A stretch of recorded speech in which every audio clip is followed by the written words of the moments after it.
என் இனிய அன்பு உள்ளங்களே, உங்கள் அனைவருக்கும் என் அன்பான வணக்கம். பொய்க்காதல் இதில் மெய் தீண்டல் தகுமோ நாவல் பகுதி 14. வாங்க தொடர்ந்து கதையை கேட்கலாம். மறுநாள் காலை வழக்கத்திற்கு மாறாக சிற்பியின் அம்மாவும் அவன் அப்பாவோடு அறைக்கு வந்தார். அவள் முகத்தில் அப்படி ஒரு கோபம். ஏய் தூரிகை, நீ சிற்பி கூட வைத்தியர் வீட்டுக்கு போக வேண்டாம். அவனுடைய அப்பா மட்டும் போகட்டும். நீ போய் மாட்டு கொட்டகையை கிளீன் பண்ணு. கோழி பண்ணைய 2 நாளா கவனிக்கவே இல்ல போல. அது ரொம்ப மோசமா இருக்கு. போய் அதையும் சுத்தம் பண்ணு. அதை முடிச்சிட்டு ஆட்டுப்பட்டியையும் சுத்தம் பண்ணிட்டு சாணத்தை எல்லாம் வாரி குழியில கொண்டு போய் கொட்டு. அதை முடிச்சிட்டு வீட்டை கிளீன் பண்ணிடு.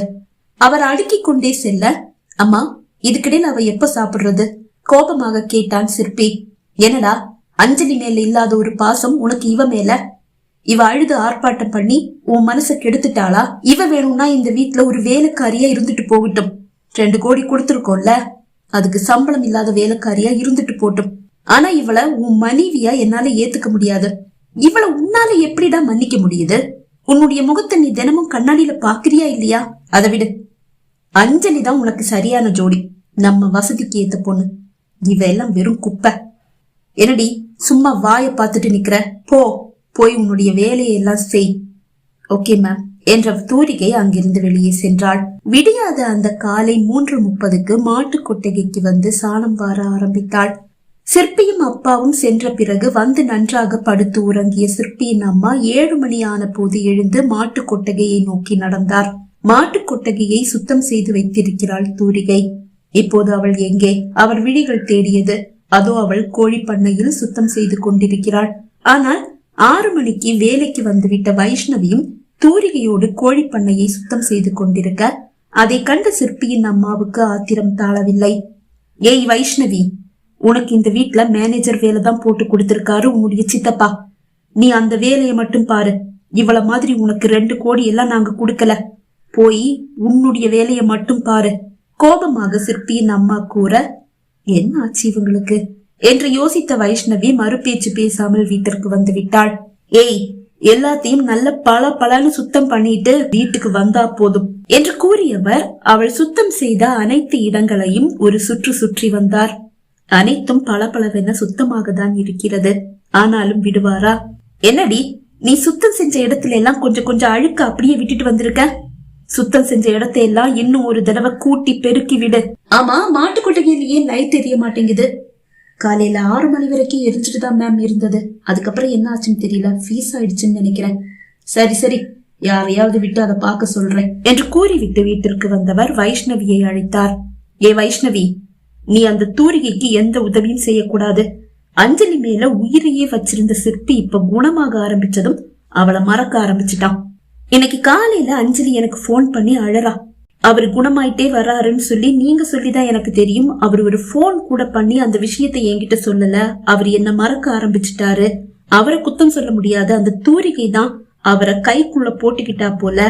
அவர் கஷ்டப்படும் போது நான் அவர் கூடவே இருக்கல. அந்த கோபமா இருக்கலாம் அவருக்கு.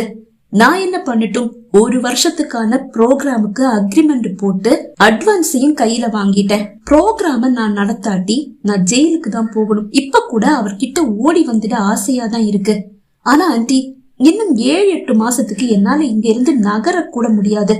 சரி விடுங்க, எல்லாம் என்னுடைய தலையெழுத்து. நான் அவரை குத்தம் சொல்ல மாட்டேன்.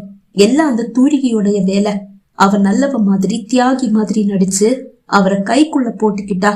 ஆனா காசை வாங்கிட்டு அவன் நடிக்கிறான்னு அவருக்கு தெரியல. 2 கோடிக்கு ஆசைப்பட்டு அவரை கட்டிக்கிட்டவ கிட்ட என்ன உண்மை இருந்துட போகுது? காசை வாங்கிக்கிட்டதால பாசமா இருக்கிற மாதிரி நடிக்கிறா.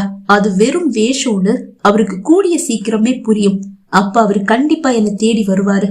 அது வரைக்கும் நான் அவருக்கு போன் கூட பண்ண மாட்டேன் அப்படின்னு அழுதுட்டே சொல்லிட்டு போனை வச்சுட்டா.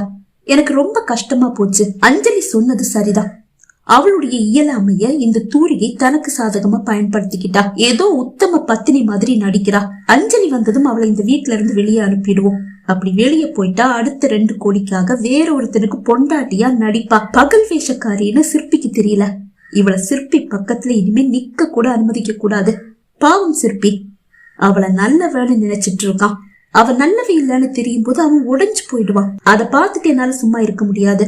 அவ இனிமே இந்த வீட்டுல 24 மணி நேரமும் ஏதாவது வேலையை செஞ்சுட்டே இருக்கணும்.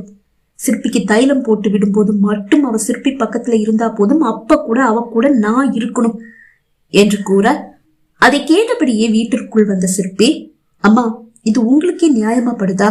2 கோடியை கொடுத்து நீங்க தூரிகையை எனக்கு மனைவி ஆக்கும் போது இதெல்லாம் உங்களுக்கு தெரியலையா? அவ 2 கோடியை வாங்கிட்டு தான் எனக்கு மனைவியாக ஒத்துக்கிட்டா அது உண்மைதான். அதுக்காக அடுத்த 2 கோடிக்கு இன்னொருத்தனுக்கு மனைவி ஆயிடுவான்னு அவளை ரொம்ப கேவலமா பேசாதீங்க. அவ அப்படிப்பட்ட பொண்ணு இல்ல, அவளை பத்தி எனக்கு தெரியும். கோபமாக சிற்பி கூற, அதுதானே இவங்களுக்கு என்ன 2 கோடி கொடுத்து தூரிகையை இந்த வீட்டுக்கு மருமகளா கூட்டிட்டு வரும்போ அதெல்லாம் தெரியலையா? வைஷ்ணவிக்கும் கோபம் வந்தது. பாத்தியா வைஷ்ணவி, அஞ்சலி சொன்னது 100க்கு 100 உண்மை. உன்னுடைய மனசு அந்த தூரிகை கலைச்சிட்டா. உன்னை நம்ப வச்சு அவன் மோசம் பண்றா.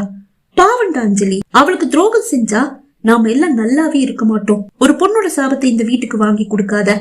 அம்மா நான் ஒன்னும் அஞ்சலிய வேண்டான்னு சொல்லல, அவதான் ஒதுங்கி போறா. அது ஏன் உங்க கண்ணுக்கு தெரியல? டேய், நீ அந்த தூரிகையோட ஒன்னா இருக்கேன்னு அவ சந்தேகப்படுறா. அவ சந்தேகம் நியாயம் தானே? நீ அப்படித்தானே நடந்துக்கிற? அம்மா எனக்கு இன்னொருத்திய மனைவி ஆக்க போறதா நீங்க சொல்லும் போது அவ ஏன் இதை யோசிக்கல? அப்ப யோசிக்காதவ இப்ப எதுக்கு யோசிக்கிறா? அப்படின்னா நீ தூரிகைய மனைவியா ஏத்துக்கிட்டியா? அஞ்சலி என்னுடைய வாழ்க்கையில இல்லன்னு ஆயிட்டா அப்படிதான் நடக்கும், அதுல யாருக்கும் எந்த சந்தேகமும் வேண்டாம் என்றவன் மாடியை நோக்கி நடந்தான். இன்று அவன் இன்னும் நன்றாக அப்பா துணை இல்லாமல் மாடி ஏறி சென்றான். அவனையே பார்த்தபடி நின்று கொண்டிருந்த அம்மாவுக்கு தூரிகை மீது அடங்காத ஒரு கோபமும் பகையும் உருவானது. இன்று மதியம் சிற்பிக்கு தைலம் போட்டுவிடக் கூட தூரிகையை அவர் அனுமதிக்கவில்லை. அவரே தைலம் போட்டு விட்டார். மாலை உறவினர் வீட்டு பிறந்த நாள் விழா ஒன்று இருக்க அதற்கு தூரிகையை அழைத்து செல்ல வேண்டாம் என்று அம்மா கூற, தூரிகை என்னுடைய மனைவின்னு இந்த ஊருக்கே தெரியும், நம்ம சொந்தக்காரங்க எல்லாருக்கும் தெரியும். அந்த மரியாதைய அவளுக்கு எல்லாரும் கொடுக்காட்டியும் நான் கண்டிப்பா கொடுக்கணும். அவளை நீங்க யாரும் கூட்டிட்டு போக வேண்டிய அவசியம் இல்ல, நானே கூட்டிட்டு போறேன் என்றவன் அவளை தன்னோடு காரில் அழைத்து சென்றான். இரவு வீடு திரும்பும் போது 10 மணி ஆகிவிட்டது.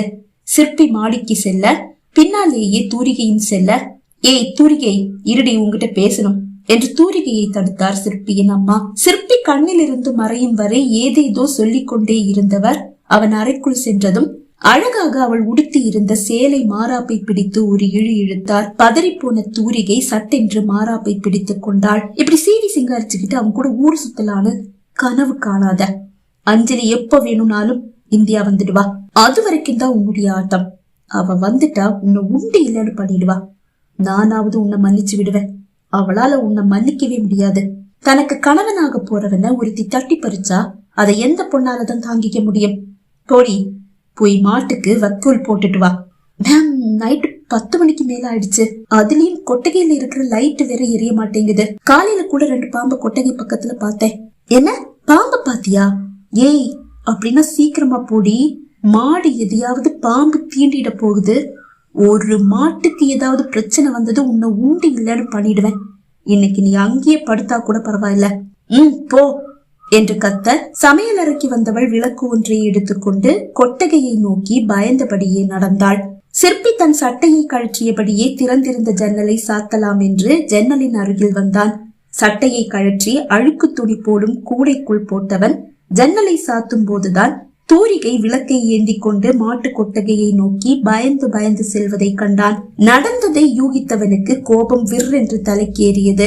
அம்மாவிடம் சென்று என்ன ஏது என்று கேட்க துடித்தவன், வேண்டாம், நான் அப்படி கேட்டா அது திரும்பவும் தூரிகைக்கு பிரச்சனையாதான் அமையும். தனக்குள் கூறிக்கொண்டவன் அறையில் இருந்து வெளியே வந்து பால்கனிக்கு செல்லும் கதவை திறந்து கொண்டு வெளியே வந்தான். அது வழியாக கீழே இறங்கியவன் மாட்டு கொட்டகையை நோக்கி வேகமாக நடந்தான். தூரிகை பயந்து பயந்துதான் கொட்டகையை எட்டினாள். இதற்கிடையில் பாம்பு ஒன்று ஊர்ந்து செல்வதை கண்டு கத்தியை விட்டாள். அவளது அலறல் சத்தம் கேட்டு சிற்பி வேகமாக கொட்டகையை நோக்கி ஓடினான். அவன் கொட்டகையை எட்டும் போது தூரிகை கொட்டகைக்குள் வைக்கோலை எடுத்துக்கொண்டு நிற்கிறாள். எடுத்த வைக்கோலை 4 மாடுகளுக்கு போட்டுவிட்டு திரும்பியவள் சட்டை இல்லாமல் கொட்டகைக்குள் நிற்கும் சிற்பியை கண்டு முதலில் திடுக்கிட்டாள். அது அவன்தான் என்று அறிந்ததும் மார்பில் கை வைத்து அழுத்தி ஒரு பெருமூச்சு விட்டாள். அவள் விழிகள் இப்போது வியப்பில் விரிந்தது. நீங்க என்ன இங்க, அதுவும் சட்டை கூட போடாம? சட்டையை கழட்டி போட்டுட்டு ரூம் ஜன்னலை சாத்தலான்னு ஜன்னல் பக்கம் வரும்போதுதான் நீ பயந்து பயந்து கொட்டகைக்கு போறத பார்த்தேன். அம்மா தான் உன்னை அனுப்புனாங்கன்னு புரிஞ்சு போச்சு. உனக்கு உதவிக்கு தான் வந்தேன். உதவிக்கா? உங்க அம்மாவுக்கு தெரிஞ்சா அவ்வளவுதான். ஏன் கதி அதோ கதி. அம்மா, நீங்க கொட்டகைக்கு வந்தத அவங்க பாக்கலையா? இல்ல. அது எப்படி பாக்காம இருப்பாங்க? நான் பின்பக்கமா மாடியில இருந்து கீழே இறங்கி வந்தேன். ஐயோ, கால் ஸ்லிப் ஆனா என்ன ஆகியிருக்கும்? என்ன ஆகியிருக்கும்? திரும்பவும் படுக்கையில விழுந்திருப்பேன். நீ திரும்பவும் பணிவிடை செய்ய வேண்டியதா இருந்திருக்கும். அவள் மீண்டும் வைக்கோலை எடுப்பதற்காக வைக்கோல் போடப்பட்டிருக்கும் அந்த அறையை நோக்கி நடக்க திடீரென இடி இடித்தது. நடுங்கி போனவள், மழை வரும் போல இருக்கே என்றாள். அவள் கூறி முடிக்கும் முன் மழை பெய்ய ஆரம்பித்து விட்டது. ஹாலில் அமர்ந்திருந்த சிற்பியின் அப்பா அருகில் அமர்ந்திருந்த அம்மாவை பதற்றத்தோடு பார்த்தார். மைதிலி, மழை பெய்யுது. பெய்யட்டும், அதுக்கு என்ன? தூரிகையை நீ கொட்டகைக்கு அனுப்பின நினைவு இருக்கா? நினைவெல்லாம் இருக்கு. யார்கிட்டயாவது கொடை கொடுத்து அனுப்பு. எதுக்கு? அவ அங்கேயே இருக்கட்டும். என்ன பேசிட்டு இருக்க மைதிலி? நீங்க பேசாம இருங்க. நீங்களும் உங்க பையனும் ஏன் தான் அவளுக்கு இப்படி சப்போர்ட் வாங்குறீங்கன்னு எனக்கு புரியவே மாட்டேங்குது. அவ சிற்பி கூட ரூம்ல தனியா இருக்கிறது எனக்கு சுத்தமா பிடிக்கல. இந்த விஷயம் எல்லாம் அஞ்சலிக்கு தெரிஞ்சா அவ எப்படி வேதனைப்படுவா? நீ எப்பவும் அஞ்சலிய பத்தியே நினைச்சிட்டு இருக்க. அவளுக்கு நம்ம சிற்பி நினைவே இல்ல. அவனை பத்தின எந்த கவலையும் அவளுக்கு இல்ல. அப்புறம் நீ எதுக்கு தேவையில்லாம அவளை பத்தி கவலைப்பட்டுட்டு இருக்க? ஓஹோ, இந்த தூரிகை வந்து உங்க மனசையும் சேர்த்து கலைச்சிட்டாளா? அழக காட்டி என் பையனை மயக்கிட்டா. ரொம்ப பழிஞ்சு போற மாதிரி நடிச்சு உங்களையும் கைக்குள்ள போட்டுக்கிட்டா. ஆனா என்ன, அவளால மயக்க எல்லாம் முடியாது. அஞ்சலிக்கு இப்ப சிற்பி மேல ஒரு கோபம். அந்த கோபம் அடங்குனதும் கண்டிப்பா அவ சிற்பியை தேடி ஓடி வருவா.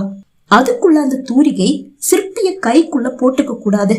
அவ இன்னைக்கு அங்கேயே தூங்கட்டும். 10 மாடுங்க துணைக்கு இருக்குல்ல, அது போதும். கொட்டகையில தூங்க சொல்ற? உனக்கு மனசாட்சி ஏதாவது இருக்கா? கொட்டகைய அவ பாலா பலான்னு சுத்தம் பண்ணிதான் வச்சிருக்கா. இது நியாயம் இல்ல மைதிலி. நான் போய் என்னன்னு பாத்துட்டு வரேன். அப்பா எழ, சரி போய் என்னன்னு பாத்துட்டு நீங்க வாங்க.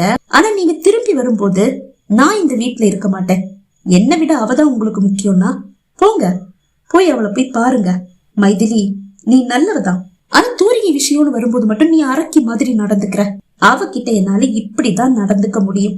எனக்கு மருமகளா இருக்கிற தகுதி அவளுக்கு கிடையவே கிடையாது. அஞ்சலி தான் எனக்கு மருமகளா இருக்கணும். என்னவோ பண்ணு போ என்றவர் எழுந்து அறைக்கு வந்தார். வந்த வேகத்தில் தன் செல்போனை எடுத்து சிற்பியை அழைத்தார். பேண்ட் பாக்கெட்டில் இருந்து செல்போன் ஒலிக்க செல்லை எடுத்து பார்த்தான் சிற்பி. அப்பா என்று கண்டதும் அழைப்பை ஏற்றவன், சொல்லுங்கப்பா என்றான். சிற்பி, மழை பெய்யுது. இந்த நேரத்துல உங்க அம்மா தனியா தூரிகையை கொட்டகைக்கு அனுப்பி இருக்காங்க. அப்ப கவலை விடுங்க, நான் பாத்துக்கிறேன். சரிப்பா என்றவர் அழைப்பை துண்டித்து விட்டு நிம்மதியோடு படுக்கையில் வந்து சாய்ந்தார். பகுதி 14 நிறைவடைந்தது. பகுதி 15 உங்களை சந்திக்கும் வரை விடை பெறுகிறேன். நன்றி, வணக்கம்.